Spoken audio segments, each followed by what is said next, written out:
ढकालखारी गाउँबाट बाहुनेपाटी बजार पुगेर मैले भिडियोको सुरुवात गरेँ र बाहुनेपाटी बजार यहाँको स्थानीय लोकल बजार रहेछ।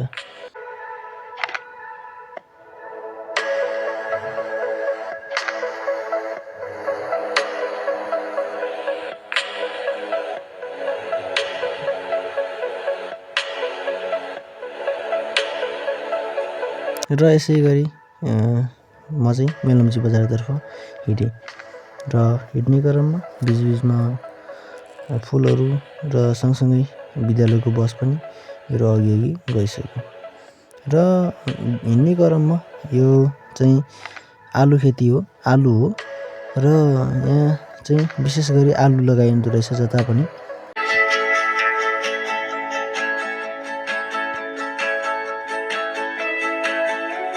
र यति हिँड्दा हिँड्दै अघि गएको बस पनि फिर्ता भइसक्यो र छेउमा देख्न सक्छौँ बगिरहेको यो पहिले चाहिँ इन्द्रावती नदी भनेर नाम दिएको तर विशेष गरी नेपालमा चिन्नु पर्दा मेलम्ची खोला भनेर चिनिन्छ र करिब 1 किलोमिटर पनि हिँडिसक्यौँ र अब बाँकी 1 किलोमिटर बाँकी छ र हामी भिडियो नरोकिकन निरन्तर अगाडि लाग्छौँ।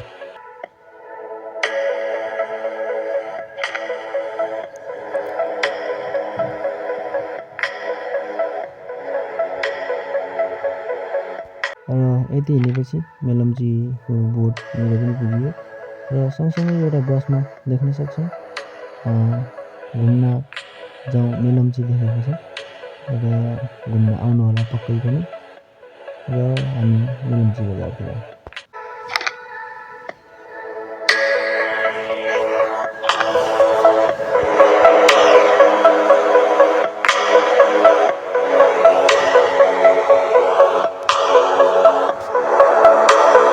र मेलम्ची बजार पुगिसकेपछि हामी निरन्तर आफ्नो कामतिर र आजको काम भनेको त्यस्तो खासै त थिएन र उसको औषधि लिनुपर्ने थियो। हामी ठ्याक्कै औषधि पसल अगाडि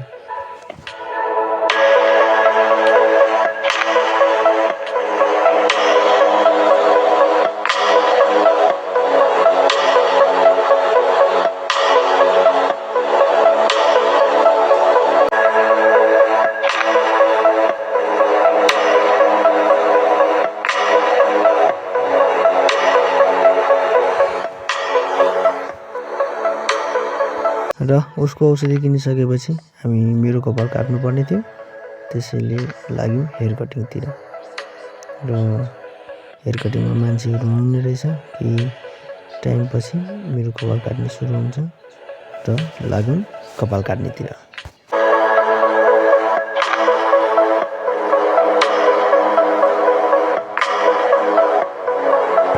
कपाल पनि काटियो र नास्ता पनि खाइयो र तपाईँ देख्न सक्नुहुन्छ यही नै हो मेलम्ची बजार। मेलम्ची बजारको अहिले माथिबाट देखाइरहेको छु र मेलम्ची बजार यही हो र आजको भ्लग यहीँ सकिन्छ र बाँकी अर्को भ्लगमा बाई।